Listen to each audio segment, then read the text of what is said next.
जय माता दी। चैत्र नवरात्रि का पावन समय वह दिव्य क्षण होता है जब पूरी सृष्टि में माता की ऊर्जा जागृत होने लगती है। यह केवल एक त्योहार नहीं बल्कि आत्मा को शुद्ध करने, जीवन में नई शुरुआत करने और मां की कृपा प्राप्त करने का सबसे पवित्र अवसर माना जाता है।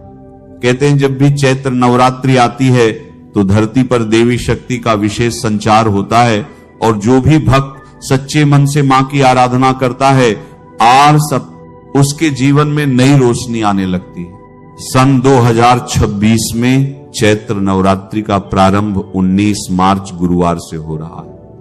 चैत्र मास के शुक्ल पक्ष की प्रतिपदा तिथि 19 मार्च की सुबह 6:54 से प्रारंभ होगी और 20 मार्च की सुबह 4:52 तक रहेगी। इसी कारण से इस वर्ष नवरात्रि का आरंभ 19 मार्च गुरुवार से माना जाएगा और इसका समापन 27 मार्च को महानवमी के दिन होगा। धार्मिक मान्यता के अनुसार जब नवरात्रि गुरुवार या शुक्रवार से प्रारंभ होती है तो माना जाता है कि माता रानी डोली या पालकी पर सवार होकर पृथ्वी पर आती हैं। इसे एक संकेत माना जाता है कि संसार में कुछ चुनौतियां और परिवर्तन आ सकते हैं, लेकिन सच्चे भक्तों के लिए माता स्वयं रक्षा करने आती हैं। जो व्यक्ति सच्चे मन से मां का स्मरण करता है उस पर देवी की कृपा बनी रहती है। नवरात्रि में कलश स्थापना का विशेष महत्व माना जाता है क्योंकि यह मां दुर्गा को अपने घर आमंत्रित करने की प्रक्रिया होती है। इस वर्ष 19 मार्च को कलश स्थापना का पहला और सबसे शुभ मुहूर्त सुबह 6:54 से 7:43 तक रहेगा। यदि कोई भक्त इस समय कलश स्थापना नहीं कर पाता तो दूसरा शुभ समय अभिजीत मुहूर्त में दोपहर 12:10 से 12:58 तक रहेगा। इस समय किया गया कलश स्थापना और पूजन अत्यंत शुभ फल देने वाला माना जाता है। धार्मिक मान्यता यह भी बताती है कि इसी प्रतिपदा तिथि के दिन ब्रह्मा जी ने सृष्टि की रचना की थी और इसी दिन देवी शक्ति का प्राकट्य भी माना जाता है। इसीलिए यह दिन केवल नवरात्रि का ही नहीं बल्कि हिंदू नववर्ष का भी आरंभ माना जाता है। इन 9 दिनों में मां के 9 रूपों की पूजा की जाती है।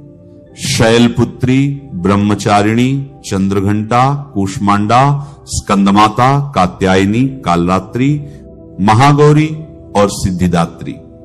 प्रत्येक दिन मां के अलग रूप की आराधना करने से जीवन की अलग अलग बाधाएं दूर होती हैं। नवरात्रि के दौरान व्रत रखने वाले भक्तों को सात्विक भोजन करना चाहिए। फल, दूध, दही, कुट्टू का आटा, सिंघाड़े का आटा, साबूदाना, आलू और मूंगफली जैसी चीजें व्रत में खाई जाती हैं। नमक की जगह सेंधा नमक का उपयोग किया जाता है। लहसुन, प्याज और तामसिक भोजन से इस समय दूर रहना चाहिए। कई लोग अनजाने में ऐसी चीजें खा लेते हैं जो व्रत के नियमों के विरुद्ध होती हैं। इसलिए व्रत में हमेशा शुद्ध और सात्विक आहार ही लेना चाहिए। नवरात्रि में जौ बोने की परंपरा भी बहुत प्राचीन है। जब कलश स्थापना की जाती है तो उसके पास मिट्टी में जौ बोए जाते हैं। यह घर में सुख, समृद्धि और उन्नति का प्रतीक माना जाता है। इन जौ में रोज पानी भरकर नहीं डालना चाहिए बल्कि हल्का सा छींटा देना चाहिए क्योंकि अधिक पानी से जौ सड़ सकते हैं। जब नवरात्रि के अंत में जौ हरे भरे हो जाते हैं तो उन्हें बहुत शुभ माना जाता है। इन जौ के कुछ पत्तों को प्रसाद के रूप में पूरे परिवार को दिया जाता है और बाकी जौ को किसी पवित्र नदी या बहते जल में विसर्जित किया जाता है। कई घरों में नवरात्रि के दौरान अखंड ज्योत भी जलाई जाती है। यह ज्योत देवी शक्ति का प्रतीक मानी जाती है और पूरे 9 दिनों तक इसे जलाया जाता है। नवरात्रि समाप्त होने के बाद इसकी बाती को कभी भी इधर उधर नहीं फेंकना चाहिए। इसे सम्मान के साथ किसी पवित्र स्थान पर रखा जाता है या पीपल जैसे पवित्र वृक्ष के नीचे रख दिया जाता है। यह माता की ऊर्जा का प्रतीक मानी जाती है, इसलिए इसका आदर करना आवश्यक होता है। कलश के ऊपर रखा हुआ नारियल भी बहुत पवित्र माना जाता है। नवरात्रि समाप्त होने के बाद इसे प्रसाद के रूप में घर के लोगों में बांट दिया जाता है या कन्या पूजन के दिन कन्याओं को दिया जाता है। कलश के नीचे रखे चावल को हल्दी से पीला करके लाल कपड़े में बांधकर धन रखने की जगह पर रखा जाए तो इसे शुभ माना जाता है। नवरात्रि के दौरान सबसे महत्वपूर्ण परंपरा कन्या पूजन की होती है। 2026 में अष्टमी 26 मार्च को और नवमी 27 मार्च को कन्या पूजन किया जाएगा। इस दिन छोटी कन्याओं को देवी का रूप मानकर उनका पूजन किया जाता है और उन्हें भोजन कराया जाता है।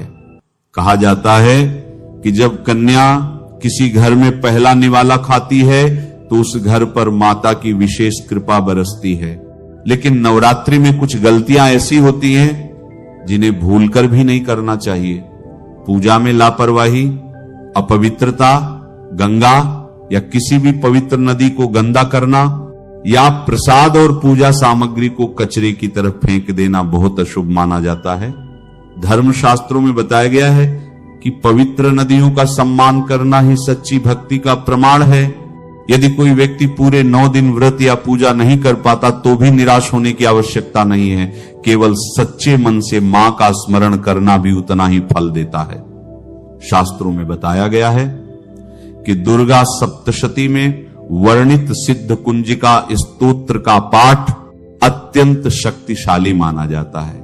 यदि कोई व्यक्ति नवरात्रि के दिनों में श्रद्धा और विश्वास के साथ इसका पाठ करता है तो उसे संपूर्ण दुर्गा पाठ के समान फल प्राप्त होता है। और अंत में एक सरल लेकिन बहुत प्रभावशाली उपाय भी बताया गया है। नवरात्रि के दिनों में यदि कोई व्यक्ति अपने घर या आसपास किसी पवित्र स्थान पर फूल का पौधा लगाता है और उसे प्रेम से सींचता है तो इसे देवी प्रसन्नता का प्रतीक माना जाता है।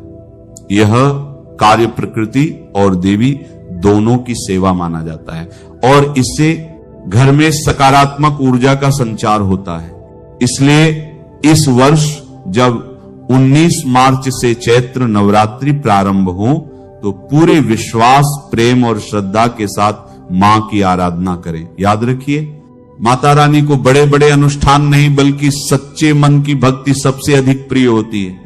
जो भी भक्त मां को सच्चे हृदय से पुकारता है उसके जीवन के अंधकार दूर होने लगते हैं और मां दुर्गा की कृपा से उसके जीवन में सुख, शांति और समृद्धि का प्रकाश फैल जाता है। अगर कोई व्यक्ति मंदिर के किनारे में मदार का पौधा लगा दे, ध्यान से सुनिए, जो सफेद कलर का मदार का पौधा होता है किसी भी मंदिर के किनारे में लगा देते हैं। यह पुष्प वहां पर उपस्थित जो देवी देवता हैं जो मंदिर में वास करते हैं, जैसे शिव मंदिर है, शिव मंदिर में मदार का पौधा लगाते हैं तो इसका एक पुष्प अगर कोई भी व्यक्ति चढ़ा दे शिव मंदिर में तो आपको एक स्वर्ण दान के बराबर पुण्य की प्राप्ति होती है।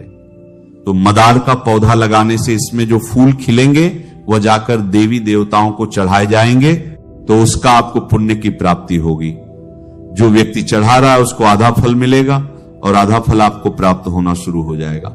तो मदर का पौधा अगर कोई भी व्यक्ति नवरात्रि के समय में किसी भी शिव मंदिर के या माता रानी के मंदिर में या उनके समीप में जाकर लगाते हैं तो अक्षय पुण्य की प्राप्ति होती है। ना इसमें आपको व्रत करना है, ना पूजा पाठ करने की जरूरत है, बस आप कोई भी फूलों का पौधा लगा सकते हैं। इस श्रेणी में आते हैं जैसे मदार का पौधा, सदाबहार का पौधा। सदाबहार जो हमेशा हरियाली रहता है और ये हमेशा फूलते हैं। ऐसे फूल का आपको चयन करना है जो हमेशा फूलते रहे, जिसमें फल फूल आते रहे। तीसरे नंबर पर आता है कनेर का पौधा। जो कनेर का पौधा है ये देवी मां का श्रृंगार कहा गया है। कनेर के पौधे से अगर कोई भी व्यक्ति कनेर का पौधा, सफेद कलर का अगर कनेर है तो फिर इसे अति उत्तम माना जाता है। कनेर के पौधे को पार्वती का स्वरूप कहा गया है। धर्मशास्त्रों में तो कनेर का पौधा चढ़ाने से माता रानी बहुत प्रसन्न होती हैं और गोदान के बराबर हमें फल की प्राप्ति होती है। आप चाहते हो तो गुड़हल का पौधा लगा सकते हैं। मंदिर के किनारे में देवी मंदिर के किनारे में अगर कोई भी व्यक्ति गुड़हल के फूल का पौधा लगाता है तो हमारे धर्म शास्त्रों में ऐसा कहा गया है, गुड़हल के वृक्ष पर साक्षात मां जगदम्बा का वास होता है। जी हां, ये मैं कोई हवा में हवाई बात नहीं कर रहा हूं, प्रमाणित बात कर रहा हूं। धर्मशास्त्रों में भी लिखा है, आप माता रानी को 56 भोग लगाएं या ना लगाएं, कोई श्रृंगार का सामान चढ़ाए या ना चढ़ाए, इससे कोई फर्क नहीं पड़ता।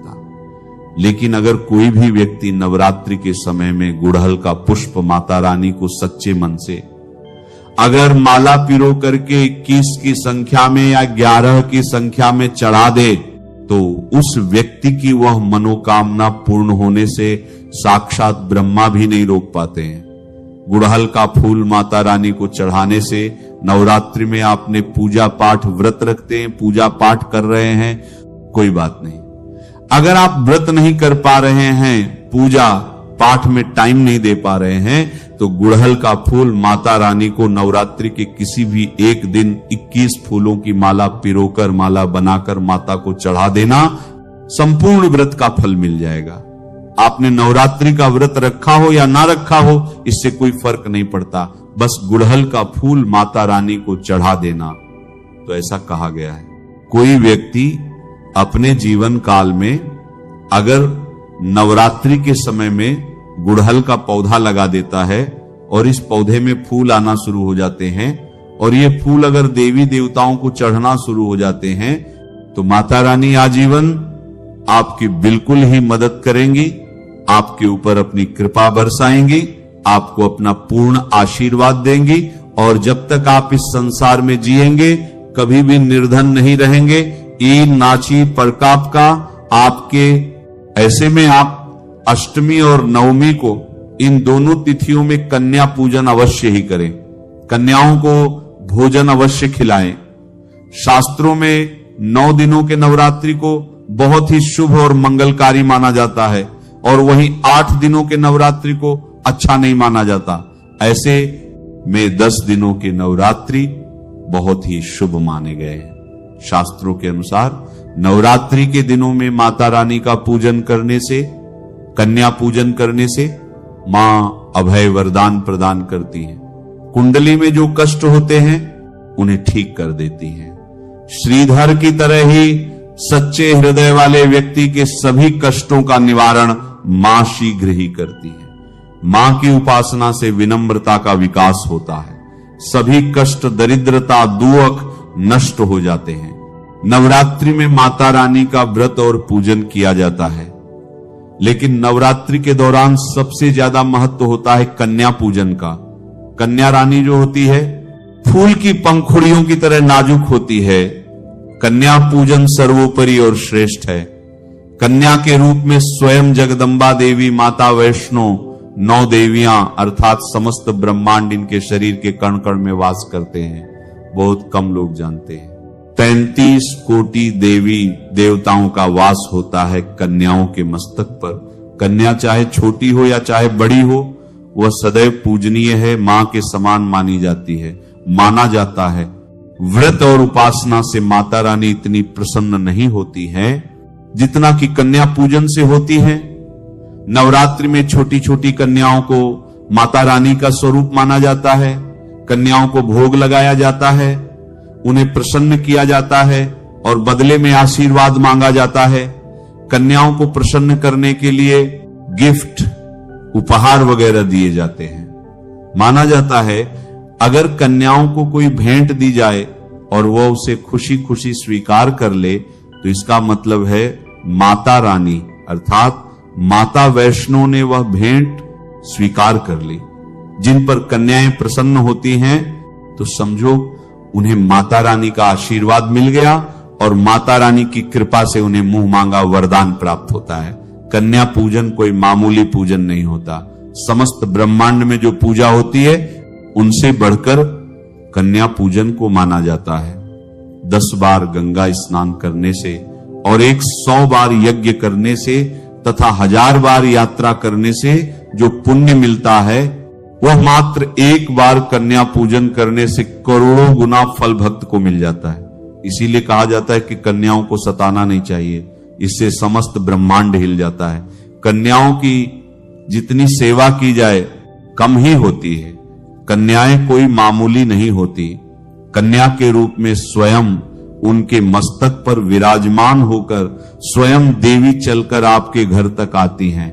नवरात्रि में 2 साल से लेकर 10 साल तक की कन्या का पूजन होना चाहिए। अष्टमी अथवा नवमी को कन्याओं के पैर धोकर उन्हें भोजन कराना, उपहार आदि देना श्रेष्ठ माना जाता है या दुर्लभ माना जाता है। ऐसा मौका कभी हाथों से नहीं जाने देना चाहिए।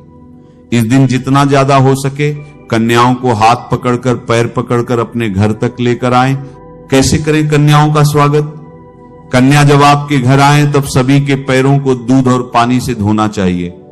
खासकर मर्दों को कन्याओं के पैर अवश्य धोने चाहिए, इससे माता वैष्णो प्रसन्न होती हैं। फिर उसके बाद कन्याओं को किसी साफ जगह पर जमीन पर कपड़ा बिछाकर बैठाना चाहिए।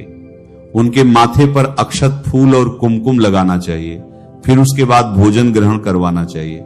लेकिन हमेशा याद रहे, कन्याओं की थाली में 3 पूरियां कभी ना रखें, इसे शुभ नहीं, घोर अशुभ माना जाता है।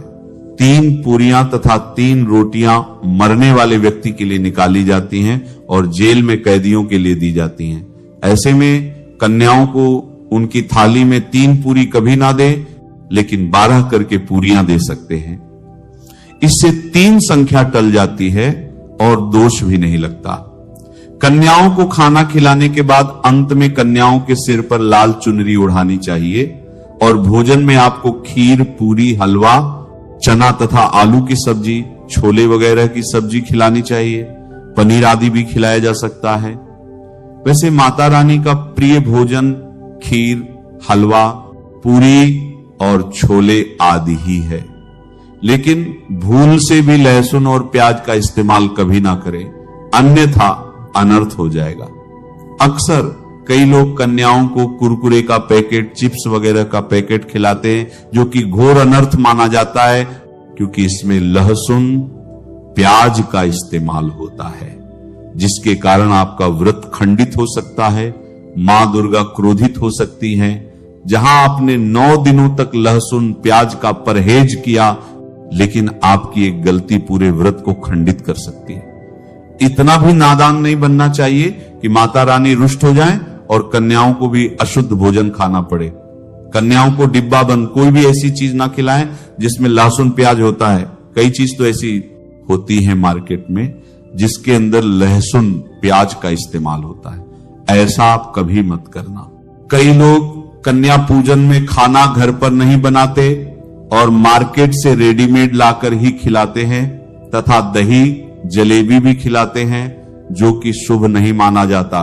दोस्तों, ऐसा खाना वे लोग खिलाते हैं जिनके घर में मान लीजिए कोई दुर्घटना आदि हो गई है, या घर में कोई बीमार है, या कोई मुसीबत है, तब वे ऐसा करते हैं। लेकिन अगर आप स्वस्थ हैं, आपको कोई पीड़ा नहीं है, तो ऐसा भूलकर भी नहीं करना चाहिए। माता रानी दही, जलेबी नहीं, आपके हाथों का बना भोजन खाना चाहती हैं, आपका प्यार चाहती हैं। फिर चाहे आप घर में एक ही पूरी क्यों ना बनाएं, माता के लिए आप स्वयं ही अपने हाथों से माता रानी को भोजन खिलाएं। देखिए, भले ही आप दही जलेबी खिला सकते हैं, परंतु माता को घर का बना हुआ शुद्ध भोजन ही अति प्रिय है। खासकर नवरात्रों के दौरान घर में पक्का खाना अवश्य बनाना चाहिए। माता रानी बहुत प्रसन्न होती हैं। घर का बना पक्का खाना ही कन्याओं को खिलाना चाहिए। हमेशा याद रखें, कन्याओं को प्लास्टिक के बने बर्तन में खाना नहीं खिलाना चाहिए। ऐसे बर्तन पूजा पाठ के लिए शुभ नहीं, अशुभ होते हैं, क्योंकि प्लास्टिक के ज्यादातर बर्तन जो होते हैं जानवरों की हड्डियों द्वारा बनाए जाते हैं। इसीलिए ऐसा पाप मत करना। कन्याओं को हमेशा स्टील के बर्तन या पत्तों से बने बर्तनों में ही भोजन कराना चाहिए, बहुत ही शुभ माना गया है। अगर पेड़ के पत्ते में भोजन कराते हैं तो माता अभय वरदान प्रदान करती है। एक और बात हम आपको बताने वाले हैं कि यदि नवरात्रों के समाप्त होने के बीच में कन्या पूजन में शुक्रवार का दिन पड़ जाए तो कन्याओं को कोई भी खट्टी चीज नहीं खिलानी चाहिए। क्योंकि शुक्रवार का दिन माता संतोषी को समर्पित होता है और माता संतोषी नवरात्रों के दिनों में सक्रिय अवस्था में होती हैं, यानी वह भी 9 देवियों के साथ आपके घर में आती हैं। इसीलिए कन्याओं को भूलकर भी शुक्रवार का दिन अगर पड़ जाए तो खट्टी चीज घर में नहीं बनानी चाहिए और कन्याओं को भी खट्टी चीज नहीं खिलानी चाहिए। घोर पाप लगेगा आपको, किया कराया सब बर्बाद हो सकता है। खट्टी चीजों से माता संतोषी रुष्ट हो सकती हैं, चिढ़ सकती हैं, आपको श्राप दे सकती हैं। इसीलिए नादान न बने। भोजन कराने के बाद कन्याओं की थाली में एक लौंग जरूर रखना चाहिए, क्योंकि लौंग देवी शक्ति तथा दुर्गा मां को बहुत प्रिय है। लौंग माता शक्ति का प्रतीक होती है। लौंग में नवदुर्गा का वास होता है। इन 9 दिनों में माता रानी को लौंग का भोग ही लगाया जाता है। तो खाना खाने के बाद कन्याओं को लौंग अवश्य अर्पित करें। माता रानी को अमृत से बढ़कर लौंग प्रिय है, इसीलिए कन्याओं की थाली में चुपचाप एक लौंग जरूर रख दें, आपका भाग्य चमक जाएगा। माता लक्ष्मी आपके जीवन में धन की कोई भी कमी नहीं होने देंगी। आपको बता दें कन्याओं को उपहार में क्या दें। कन्याओं को खुश करने के लिए उनकी थाली में दक्षिणा डालें, ताकि आपके घर में संपन्नता बनी रहे तथा धन की कोई भी कमी ना हो। कन्या जब आपके घर से खुशी खुशी धन लेकर जाती है तो वह भी आपको खुशी खुशी कई गुना धन प्रदान करती हैं। इस समय कंजूसी मत करना, खुशी खुशी कन्याओं को धन अवश्य देना। कन्याओं को कोई सुंदर गिफ्ट दे सकते हैं। शास्त्रों में बताया जाता है कि कन्या जितनी खुश होती है माता रानी उतना ही जल्द फल की प्राप्ति प्रदान करती हैं। जब कन्या अपने घर के लिए प्रस्थान करे तो उनके चरण जरूर छू ले और अपने मन में अपनी प्रार्थना को पूरा करे। सच्चे दिल से मांगी हुई मुराद माता रानी अवश्य ही पूरी करती हैं। सच्चे दिल का मतलब होता है मन में कोई भी लालच ना हो, और अगर वह लालच माता को पाने के लिए हो तो उसे कहते हैं सच्ची श्रद्धा और सच्ची भक्ति। ऐसी भक्ति के आगे स्वयं 33 कोटि देवी देवता आपको नमस्कार करते हैं। नवरात्रों के दिनों में अगर मिल जाए आपको यह संकेत तो समझो मां दुर्गा आपके घर में आ चुकी हैं। यह संकेत बताते हैं मां दुर्गा का आशीर्वाद आपको प्राप्त होने वाला है। तो आइए शुरू करते हैं। पहला संकेत, जब आप कलश स्थापना करते हैं तो जौ कैसे निकले हैं? हरियाली बहुत ही शुभ मानी गई है। कहा जाता है कि जौ से निकली हरियाली हमारे भविष्य में होने वाले अच्छे और बुरे का संकेत देती है। यह सभी बातें हमारे आने वाले साल का भविष्य बताती हैं। यदि आपने जौ बोए हैं और वह किसी कारणवश नहीं उग पाए हैं तो यह संकेत बड़ा ही मनहूस माना गया है। कहा जाता है कि नवरात्रों में जौ अगर सूख जाते हैं या बढ़ते नहीं हैं तो आपको समझ लेना चाहिए कि यह साल आपका खराब होने वाला है तथा घर में कोई बीमारी आने वाली है, या दिन दुगनी रात चौगुनी आपकी आय कम होने वाली है या घटने वाली है। दोस्तों, यह धन हानि का संकेत माना गया है, क्योंकि आपने कोई ना कोई गलती ऐसी कर दी होगी जिसके कारण माता रानी नाराज हो गई हैं। इसीलिए माता रानी से आप क्षमा अवश्य मांग लें। मां अपने भक्तों को अवश्य माफ करती है। हाथी है, मां ही होती है जो अपने बेटे को, अपने लाल को हर गलती पर माफ करती है। लेकिन ऐसा बेटा किस काम का जो मां से माफी ना मांगे। इसीलिए माता रानी से अपनी गलती की माफी अवश्य मांग ले। मां वैष्णो अपने भक्तों को कभी निराश ही नहीं करती, बल्कि उन्हें धन धान्य से और खुशियों से परिपूर्ण बना देती हैं। यदि जौ हरे भरे हो जाते हैं तो यह शुभ संकेत होता है। इससे आने वाले समय में आपको बहुत ज्यादा धन लाभ होगा। माना जाता है कि एक का सिक्का या चांदी का कोई भी सिक्का जौ के बीचों बीच में अगर मिट्टी में दबा दिया जाए तो घर में सुख समृद्धि आती है। माता लक्ष्मी दौड़ी दौड़ी चली आती है। जौ के अंदर हमेशा 1 रुपए का सिक्का अवश्य डालना चाहिए। जौ को खाली नहीं रखना चाहिए, उसमें धन वगैरह अवश्य डालना चाहिए। इससे माता का आशीर्वाद सदैव परिवार पर बना रहता है और जीवन में कोई भी संकट नहीं आता। खाली जौ मतलब धन भी खाली, खुशियां भी खाली ही मिलेंगी, यदि आपकी नींद नवरात्रों के दौरान सुबह 4 बजे के आसपास खुलती है तो इसे बड़ा ही शुभ संकेत माना जाता है, क्योंकि यह समय ब्रह्म मुहूर्त कहलाता है। इस समय देवी शक्ति अपने सच्चे भक्तों को ही जगाती हैं। इस समय उठना मतलब माता की कृपा प्राप्त करने के बराबर माना गया है। यह संकेत बताते हैं कि माता की सच्ची भक्ति का प्रभाव आपके ऊपर हो चुका है और माता रानी आपको जल्दी कोई खुशखबरी देने वाली है। मां आपकी सच्ची भक्ति से बहुत खुश है। यदि नवरात्रि में आपका मन प्रसन्न होने लगे, पूजा पाठ में आपका मन लगने लगे, पूजा करते समय मन का शांत होना, यह दर्शाता है कि आपको बहुत जल्द मां की कृपा प्राप्त होने वाली है। माता रानी आपकी भक्ति से बहुत खुश है। आपकी भक्ति माता रानी को आनंद दे रही है। ऐसे व्यक्ति को समझ जाना चाहिए कि उसके जीवन में अब अच्छा समय आने वाला है। नवरात्रों के दौरान अगर मां के गले से फूल गिर जाए तथा जौ के हरे भरे पत्ते अगर बिन हवा के हिल जाएं, तो इसे अति उत्तम माना गया है। यह संकेत बताता है कि माता रानी का आगमन आपके घर में स्थायी रूप से हो चुका है। आपको माता लक्ष्मी की कृपा प्राप्त होने वाली है। यह संकेत कुछ खास लोगों को ही दिखाई देते हैं। माना जाता है कि पूजा करते समय अगर धुआं अधिक बढ़ जाए तो इससे पता चलता है कि आपके घर से गरीबी हमेशा हमेशा के लिए जाने वाली है। भूत प्रेत आत्माएं अब आपके घर से हमेशा के लिए जाने वाली हैं। पूजा करते समय धुएं का अधिक होना बहुत ही शुभ और मंगलकारी माना गया है। यह संकेत भविष्य में अच्छे परिणाम को दर्शाते हैं।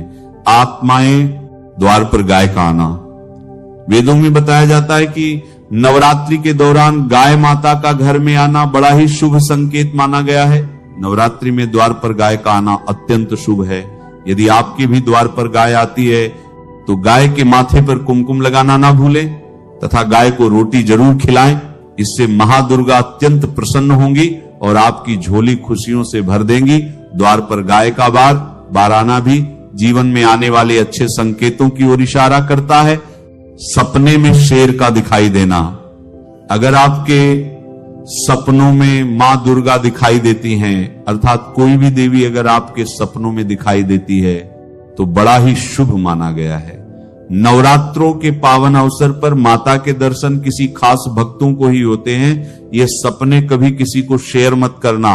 यदि माता की सवारी शेर रात्रि में सपने में बार बार दिखाई देता है तो मां दुर्गा आपसे प्रसन्न है। ये संकेत बताते हैं कि जल्द ही आपकी कोई मनोकामना अवश्य पूर्ण होगी और आपके शत्रुओं का नाश हो जाएगा। शत्रु आपके नाम से ही थर-थर कांपने लगेंगे। मां दुर्गा का वाहन शेर है, इसीलिए नवरात्रि में शेर का दिखाई देना अत्यंत शुभ संकेत होता है। यदि कोई छोटी कन्या आपको सुबह सुबह लाल वस्त्र धारण किए हुए दिखाई देती है तो आपने साक्षात मां दुर्गा के दर्शन किए हैं। यदि नवरात्रों में सबसे पहले आपके घर में कन्याओं का आगमन हो जाए तो समझो आपको दुनिया की कोई भी शक्ति, ब्रह्मांड की कोई भी शक्ति आपको करोड़पति होने से नहीं रोक सकती।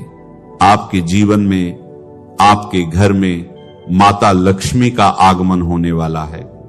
आप दिन दुगनी रात चौगुनी तरक्की करेंगे। अब आप खुशियां मनाइए और मिठाइयां बांटिए। ऐसे में कन्याओं को भरपूर तरीके से खुश रखें और उनका आगमन दूध से चरण धुलाकर करें। कोई भी कंजूसी ना करें। माता रानी आपको ये संकेत दे रही है कि अब आपका बुरा समय समाप्त हो चुका है। अब जीवन में सुख समृद्धि के द्वार खुल जाएंगे। नमः शिवाय। श्री महालक्ष्मी नमः। नमो भगवते वासुदेवाय। जय मां सरस्वती। जय श्री कृष्ण। राधे राधे।